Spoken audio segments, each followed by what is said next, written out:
여러분 안녕하십니까? 오늘은 성문서 18번째 강좌로 교회사의 잘못된 성의식에 대해서 말씀드리겠습니다.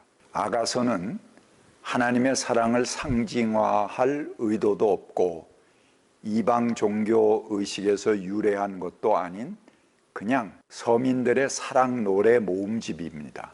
이것은 솔로몬의 사랑 이야기와도 상관없고 한 개인 시인의 작품도 아닙니다. 한 극작가가 창작한 것도 더욱 아닙니다. 이 사랑 노래에서 어떤 교훈을 찾으려고 애쓰는 것도 무의미할 것입니다. 이야기를 하나로 꿰는 줄거리로 찾아내려고, 그래서 하나의 드라마나 극으로 만들려고 하는 시도도 필요 없는 시도다 하는 것을 지난 시간에 여러 예를 통해서 살펴보았습니다. 아가서는 사랑하는 사람들의 노래입니다. 사랑하는 이들이 서로 주고받는 인간적인 사랑의 예찬입니다. 성에 대해서 터부시하거나 사랑하는 이들이 서로 성에 대해서 터부시하거나 정숙을 강요하며 검열하려는 경계심을 풀어놓을 필요가 있습니다. 몸과 사랑과 성에 대해서 가장 솔직하고도 있는 그대로의 모습을 노래하고자 하는 것으로 보아야 할 것입니다.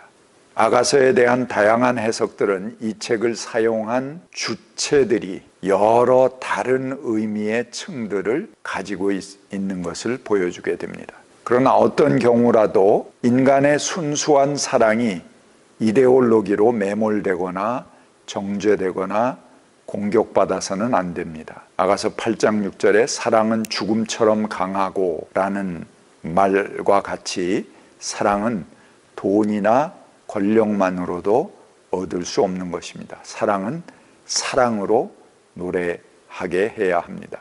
8장 6절부터 7절 보겠습니다. 사랑은 죽음처럼 강한 것, 사랑의 시샘은 저승처럼 잔혹한 것, 사랑은 타오르는 불길, 아무도 못 끄는 거센 불길입니다. 바닷물도 그 사랑의 불길 끄지 못하고 강물도 그 불길 잡지 못합니다. 남자가 자기 집 재산을 다 바친다고 사랑을 얻을 수 있을까요? 오히려 웃음거리만 되고 말겠지요. 성서의 해석의 역사는 오랫동안 이 아가서의 노래들을 두려워했습니다. 아가서를 연인들의 사랑 노래로 보려는 시도는 이단으로 정죄되었고 종교 재판에 회부되었습니다. 그래서 비유적으로 또는 어떤 교훈을 담아서 드라마한 것으로 전체의 이야기를 좀 엮어내고 편집하려고 많이 시도했던 것입니다. 안디옥의 데오도루스, 세바스찬 카스텔리온, 루이스 드레온 등이 그 희생자 중에 하나입니다. 이들은 아가서를 해석한 것으로 인해서 종교재판에서 처형당한 그런 사람들입니다. 아가서에 다른 가치가 또 있습니다. 아가서에는 구약의 어떤 다른 책에도 발견할 수 없는 식물군들, 동물군들, 향수, 향료에 대한 자세한 자료들이 언급됩니다. 이런 건 다른 어떤 책에도 없죠. 근데 그 여인을 치장하는 과정에서 나오는 향수에 쓰이는 식물, 동물, 또 향료, 자세한 그런 재료들이 언급되는 것이 아주 귀중한 역사적 가치를 가지는 면이라고 볼 수 있겠습니다. 아가서 4장 12절부터 제가 읽어보겠습니다. 나의 누이, 나의 신부는 문 잠긴 동산, 덮어놓은 우물, 막아버린 샘, 그대의 동산에서는 석류와 온갖 맛있는 과일, 고벨꽃과 나도풀, 나도풀과 번홍꽃, 창포와 개수나무 같은 온갖 향나무, 모략과 침향 같은 온갖 귀한 향료가 나는구나. 그대는 동산에 있는 샘, 생수가 솟는 우물, 레바논에 흐르는 시냇물이다. 물이 귀한 팔레스타인에서는 연고와 기름 등이 사람의 몸에서 나는 냄새를 없어주기도 했습니다. 또한 위생의 목적으로 사용되기도 했습니다. 이런 것은 분명 상류계층의 사랑의 관습입니다. 그런데 나중에 농민계층까지 내려와서 아주 색정적이고 매력적인 것으로 여겨지게 되었습니다. 시간이 지나면서 가난한 계층에서도 결혼식 등에서는 약간의 이런 향료나 사치품 이런 것들을 사용하게 되었던 것입니다. 에스겔에서 보면은 성전은 거룩한 생수가 발원하는 곳입니다. 거기에서 물이 넘쳐서 사방을 적시면서 생명의 젖줄을 댑니다. 성전과 거룩한 샘을 연결하는 것이 대체로 고대 근동의 종교적 상징입니다. 그러나 아가서는 가장 거룩하고 신성한 샘을 성전이 아닌 여성의 몸, 사랑의 깊은 만남 속에서 찾고 있습니다.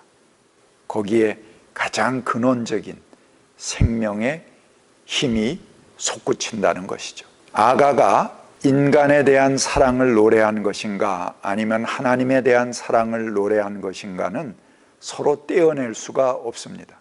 이 둘은 매우 밀접한 연관을 갖습니다. 인간 자체가 하나님의 형상으로 창조되었을 뿐 아니라 요한은 사랑은 하나님께로부터 오는 것이다 라고 말합니다. 요한일서 4장 7절부터 읽겠습니다. 사랑하는 여러분, 서로 사랑합시다. 사랑은 하나님에게서 난 것입니다.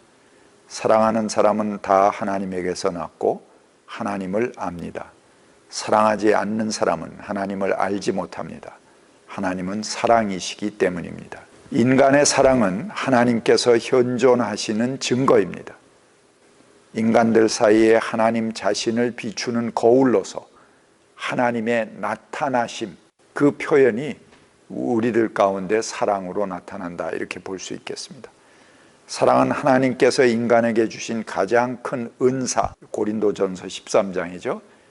여러 은사를 언급한 다음에 그 다음에 내가 가장 소중한 은사를 너에게 보여주겠다 그러면서 사랑은 오래 참고 사랑은 온유하며 하는 사랑의 시가 시작되는 것입니다. 하나님은 인간들 사이에 맺어지는 사랑을 영원하게 이끌어 가시는 능력이십니다. 그 다음에 우리 교회사에 보면은 이러한 성인식이 매우 잘못되었거나 배배 꼬여 있는 것, 그런 것들을 많이 볼 수 있습니다. 이 중세시대 또 교회의 권위가 얼마나 이런 사랑을 왜곡시키고 그 추악한 것으로 변질시켰는지 하는 예들을 볼 수가 있는데요. 오늘 그런 예들을 오늘과 다음 강좌를 통해서 좀 살펴보겠습니다. 인간의 몸과 사랑과 성에 대한 적극적이고도 아름다운 노래가 성서에 있음에도 불구하고 기독교는 오랫동안 인간의 몸과 성을 죄악시했습니다. 아주 터부시했죠. 그래서 그리스도교 역사상 가장 위대한 교부로 여겨지는 아우구스티누스, 어거스틴이죠. 어거스틴은 신국론에서 성과 속의 구분을 확립시켰습니다. 그는 우리의 외적 경험이 내적 경험과 충돌한다고 생각을 했습니다. 그는 성기의 발기에 대해서 어떤 때는 부르지도 않았는데 성가시게 돌발적으로 일어나기도 하고 어떤 때는 영혼은 불타는데 육체는 얼음장 같기도 하며 사람을 부끄럽게 만든다라고 이야기했습니다. 이렇게 성적 욕망이 인간의 의지와 다르게 움직여서 인간이 이 기관의 지배자가 아니라는 것을 보여주는 것은 이미 성적 욕망이 인간의 의지를 굴복시켜서 예속 상태로 만들어 버렸기 때문이다. 그렇게 해설을 했습니다. 이렇게 인간의 의지, 내부의 정신적 통제를 벗어난 동물적인 부분은 인간 내부에 있지만 인간을 벗어나며 인간과 맞싸워야 할 원죄의 구성 요소다. 그렇게 보았던 것입니다. 하여튼 논리가 희한하게 연결이 되는데요. 이게 어거스틴의 논리입니다. 어거스틴에게 오르가즘 및 생식과 관련된 성적 쾌락은 인간의 의지와 동시에 생겨나서 인간을 공격하는 낯선 힘입니다. 우리의 의지를 우롱하는 성욕의 생리적 자율성, 이것은 최초의 와해 상태에서 왔다는 것입니다. 즉 원죄 이후로 인격체 안에 자리 잡은 불화의 항구적인 원리가 바로 이 성 속에 내포되게 됐다. 그래서 타락의 결과물이다, 이렇게 보는 것이죠. 그래서 이것은 죽음에 축소된 그림자다. 내 마음대로 안 움직이니까. 따라서 육체에 저항하는 것은 은총에 도움받은 인간의 의지를 다시 자리 잡게 하는 것이다. 이게 내 마음대로도 할 수 없고 죄악의 뿌리로부터 와서 나를 괴롭히는 그 존재를 우리가 뿌리 뽑는 것, 그리고 거기에 저항하는 것이 은총을 되살리는 길이다, 그렇게 보는 것입니다. 당시 서양의 가치관에서 영혼은 육체보다 우위에 있었습니다. 그러므로 그는 육체 없는 인간 존재를 지향했습니다. 그의 이런 시선은 깊은 이원론에서 나옵니다. 그가 영향받은 신플라톤주의는 신체에 대해서 완전한 부정, 즉 몸이란 인간이 벗어나야 하는 감옥이라 하는 생각을 전제로 합니다. 또한 그는 회심을 통해서 자신의 과거를 모두 죄악의 시간으로 보았습니다. 아우구스투스는 금욕을 강조합니다. 그는 지혜와 성스러운 즐거움을 사랑하는 사람치고 가능하기만 하다면 이런 정욕 없이 자녀를 생산할 수 있었으면 하고 바라지 않을 사람이 있겠는가, 그렇게 말했습니다. 그는 특별히 정욕은 육체의 쾌락 중에 가장 저주받을 죄악이다, 그렇게 보았던 것입니다. 이 대신학자인 어거스틴이 이렇게 아주 성에 대해서 굉장히 저주스럽게 본 것이죠. 몸에 관한 현대의 연구들은 건강한 아기는 두 이성의 마음과 몸 상태를 기반으로 한다고 말합니다. 엄마 아빠가 행복한 교감이 오갈 때, 남녀 간의 사랑이 넘치고 행복한 교감이 오갈 때 가장 건강하고 훌륭한 인간이 탄생된다는 것입니다. 그래서 사랑과 성, 인간의 몸을 저주받을 죄악으로 생각하고 성적 교감 없이 자녀만을 출산해라.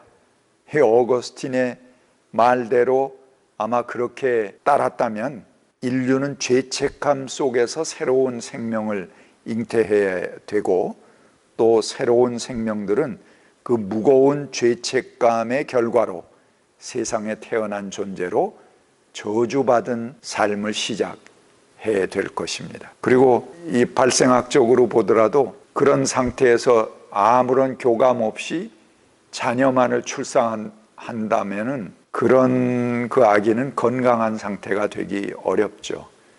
그리고 아주 좋은 그런 생명이 된다고 보기는 어려운 것입니다. 기독교 권력은 인간의 성적 욕망을 정죄하고 극복해야 될 대상으로 삼았기에 결혼 제도를 희생한 사제는 그 대가로 중세 역사에서 최고의 권위를 누린 것입니다. 그러니까 결혼, 성을 희생한 신부들이 최고의 권위로 존중받으려면 성을 저주해야죠.